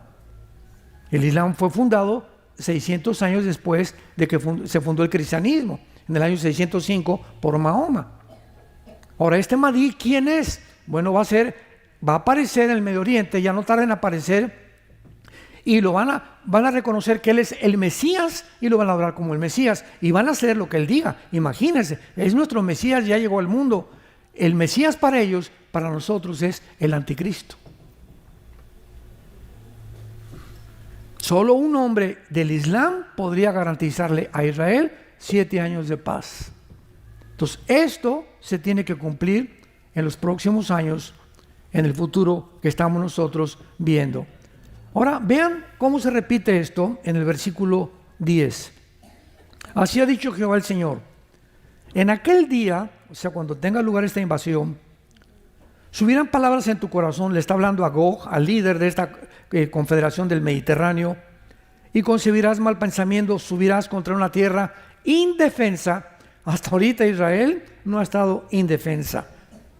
Jamás. Iré contra gentes tranquilas que habitan confiadamente, todas ellas sin muros y no tienen cerrojos ni puertas. Esto desde el 48 no se ha cumplido. Versículo 12, para arrebatar despojos. Esta palabra shalal es petróleo. Una de las razones por las cuales va a haber esta alianza de naciones musulmanas, árabes, para poder exterminar al Estado de Israel, es porque el 65% de las reservas petroleras se encuentran debajo de Irak, de Arabia Saudita y del área del territorio del Medio Oriente. Mientras Israel esté en el Medio Oriente, ni Rusia ni China pueden conquistar el mundo. Es imprescindible matar a los judíos, terminar con el Estado de Israel para que el Medio Oriente quede o bajo Rusia o bajo China. Pero Israel es la manzana de la discordia. Dice Zacarías 12, versículo 2 y 3. Pondré a Jerusalén como piedra pesada en la que el mundo va a tratar de quitar. Y ahorita el Medio Oriente es una olla express con estos ataques terroristas, porque estamos acercándonos demasiado rápido a la culminación del programa, del plan de Dios para el final de los tiempos que estamos viviendo. Ahora bien, pasemos rápidamente al capítulo 39. Perdón, antes de pasar al 39, rápidamente, vean ustedes el versículo 17. Durante muchos años, yo tengo estudiando escatología o profecías ya casi 30 años.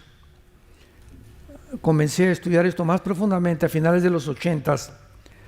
Y me acuerdo que mis maestros en diferentes partes, misioneros, hombres de Dios, creíamos, yo también creía, que Gog iba a ser Putin, o que Gog era Rusia, y que aquí este pasaje estaba hablando de Rusia como el líder final en contra de Israel.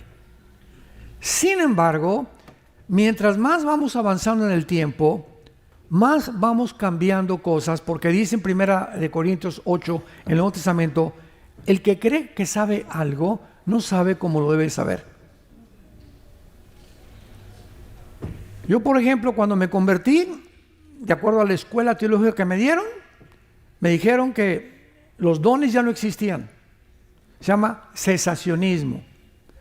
Y Dios me abrió los ojos después de 7, 8 años de estudiar la palabra de Dios, y me di cuenta que aunque había abusos de los dones, que fue lo que a mí me sacaba de onda, yo llegaba a una iglesia y canta la cachirica, es el nuevo cántico al Señor, hablen todos en lenguas, cuando 1 Corintios dice que está prohibido hablar en lenguas en la iglesia, porque si entran desconocidos van a creer que somos una bola de locos, que es un manicomio, que porque las lenguas no son para la iglesia, son para los incrédulos. Pero a iglesias y todos, y creían que por hablar todos en lenguas, creían que realmente estaba ahí el Espíritu Santo, cuando la Biblia prohíbe, dice, si alguien quiere hablar en lenguas en la iglesia, que sea uno, y con intérprete, y si no hay intérprete, cállate la boca, y ahora tu cacachima machicaca, allá afuera en la calle, o en tu reunión en tu casa, no hay ningún problema, porque sí existe el don de lenguas, pero Dios lo reguló y nos dio 1 Corintios 12, 13 y 14, 3 capítulos de Corintios para poder establecer las reglas de hablar en lenguas. Entonces mi esposa también me dice, Marta, que ella habla en lenguas, bendita sea, le digo, yo en mi vida lo he hablado, yo hablo nada más un poquito italiano y francés. Pero existe ese don, y es un don milagroso, pero se abusó de él, como de todos los dones. Entonces ya me cayó el 20 y ya entendí y acepté que los dones existen. Y por el hecho que se abuse no significaba que no existen. Y así tenemos que ir cambiando. Hay muchas veces que dicen la salvación se pierde. Y vas a una iglesia donde dicen que la salvación se pierde. Estudias la Biblia y descubres que por cada versículo que dice que la salvación se pierde, hay 150 que dicen que no se pierde. No se puede, la salvación no se puede perder. Es eterna. No nos dio una salvación temporal. Pero mientras más profundizamos, más el Espíritu Santo premia la dedicación y el estudio diligente de las Escrituras. Pero tenemos que ser humildes y abiertos y reconocer muchas veces que nos hemos equivocado, para que Dios siga tratando con nuestra vida. En el capítulo 38, versículo 17, está la clave. ¿Quién es el líder de esta gran coalición que encabezará la Confederación del Mediterráneo o las naciones, tanto del Medio Oriente como de Europa, que formarán las 10 naciones finales del gobierno del Anticristo, que habla Apocalipsis 3 y Apocalipsis 17? Bueno, dice el versículo 17, así ha dicho Jehová el Señor, ¿no eres tú? Le está hablando a Gog,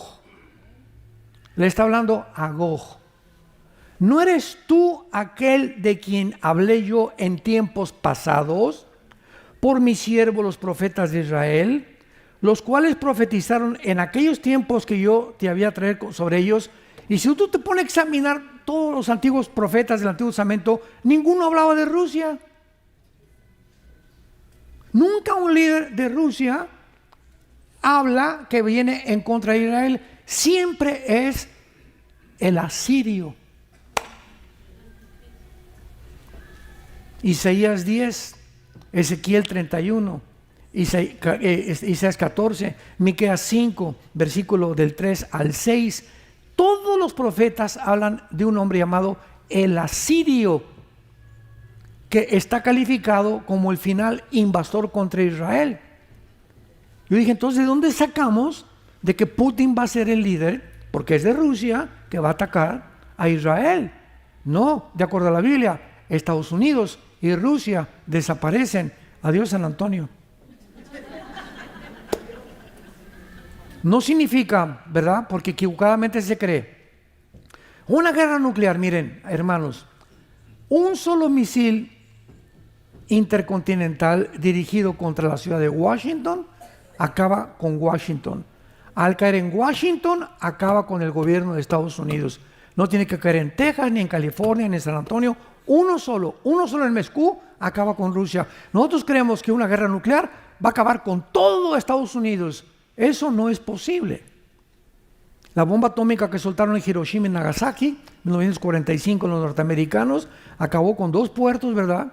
Y acabó con más de 170,000 japoneses, pero no acabó con todo Japón. Ni la bomba de hidrógeno soltada acabaría con todo Estados Unidos.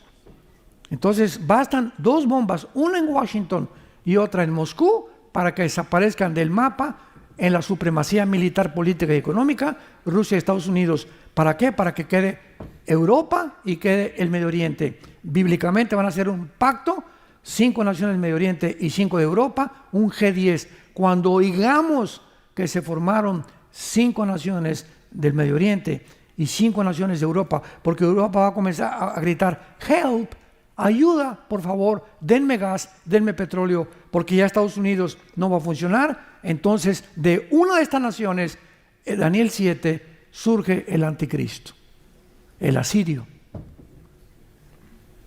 Ya lo vimos también en Daniel 8, en las conferencias anteriores.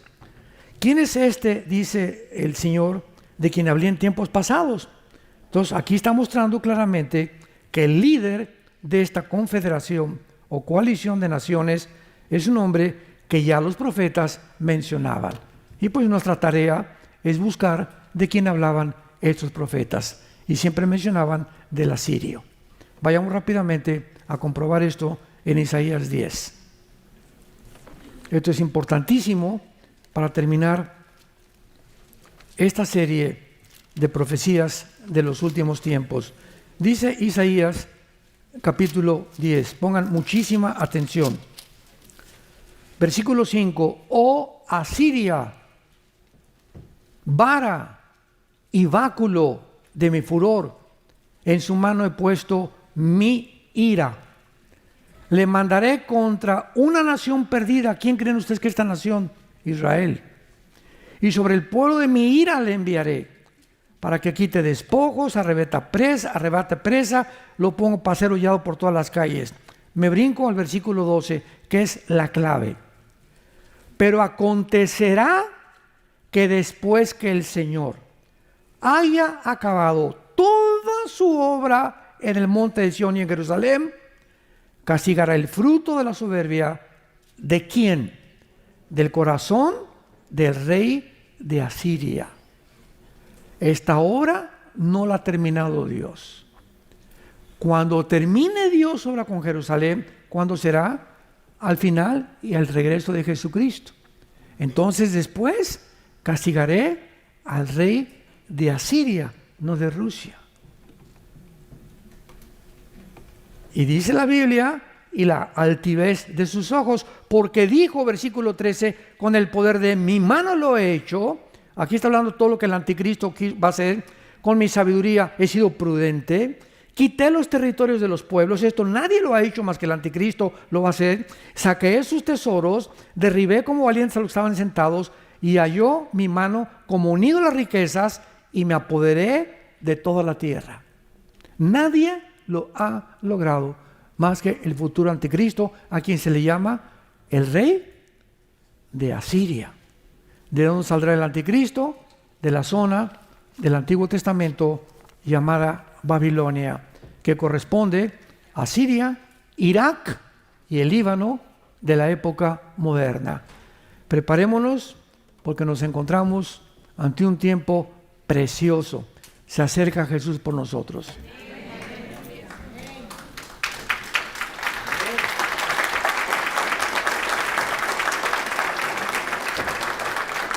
¿Para qué Dios nos dejó esto? Dice el apóstol Pedro, tenemos la palabra profética más segura, a la cual haríamos bien ahorita en esta época, en estar atentos, nada más, no a CNN, no a Fox News, no a los medios sociales, politólogos. Pongamos nuestra atención ahorita en estas profecías que no se están predicando. Me decía Agustín Laje, un muchacho politólogo argentino que tuve una plática con él y una entrevista con él, me decía: Armando, es que yo no he oído a los pastores más que tú predicar esto. Estoy recorriendo el mundo y no se habla de esto, no se hablan de profecías. ¿Qué, están dormidos o qué las iglesias? ¿Cómo es posible, verdad, que teniendo esto y que sea el foco ahorita de nuestra atención, no pongamos atención en la palabra profética más segura? ¿Sabían ustedes que el 30% de la Biblia son profecías? El 30%, una tercera parte de la Biblia es profético. Y se nos manda, Pedro, haríamos bien en estar atentos a la palabra profética más segura, hoy más que nunca, hasta que el día esclarezca, hasta que venga Cristo. No quitemos nuestra atención en las profecías de la Biblia. ¿Por qué quiere Dios que conozcamos parte del futuro? Para que nos preparemos. Y dice 1 Corintios 3:3, y todo aquel que tiene esta esperanza se purifica a sí mismo, así como Él es puro también. Purifíquense, hermanos, límpiense, amen a su esposa, amen a sus hijos, amen a sus padres, amen su trabajo, seamos honrados, seamos de una sola pieza, manifestemos integridad, mansedumbre, humildad ante el mundo que tenemos enfrente, y no dejemos de dar testimonio del amor de Dios en esa cruz. Te damos gracias, Padre Santo, que estás en el cielo, que nos hiciste renacer para una esperanza viva por medio de Jesucristo entre los muertos, para que podamos vivir en la esperanza firmes a la que hemos todos sido llamados. ¿Quién es esta esperanza? Cristo, el Rey de Gloria.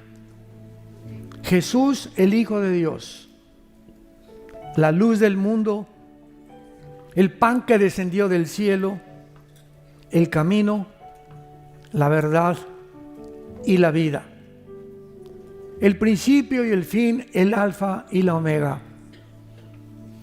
Por Él fueron hechos los cielos y la tierra y todo lo que existe. En el principio era el Verbo, y el Verbo era con Dios, y el Verbo era Dios. A lo suyo vino, pero los suyos no le recibieron. Mas a todos los que le hemos recibido, Dios nos da un poder que no todos tienen. Nos da un privilegio que no todos tienen. que Dios se los da a los que reciban a Jesucristo como su Señor y Salvador. Gracias en estos días que nos has mostrado el camino, Señor, y nos has llamado para prepararnos, para poner en orden nuestra casa, nuestro trabajo, porque tal vez vengas hoy mismo, no sabemos, puede ser ahorita la salida, que nos vayamos con Jesús, puede ser mañana, un mes, no sabemos. Prepárate para encontrarte con tu Dios, dice el Señor, y vendré y os tomaré a mí mismo, para que donde yo estoy, ustedes también estén. Mi paz les dejo, mi paz les doy. No como el mundo te la dará, es una paz que sobrepasa el entendimiento y guardará tus pensamientos y tu corazón en Cristo Jesús. Amén.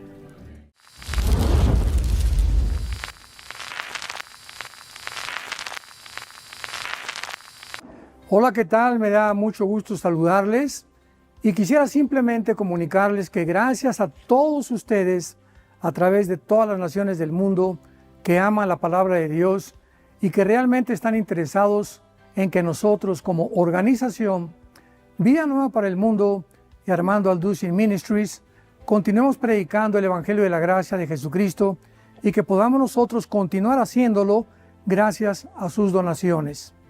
Este año cumplimos 46 años de ministerio, 46 años donde hemos predicado, hemos enseñado, hemos tenido seminarios y de diferentes formas de estudios bíblicos alrededor del mundo y hemos pensado y considerado de una forma fiel el Evangelio de la sana doctrina de Jesucristo.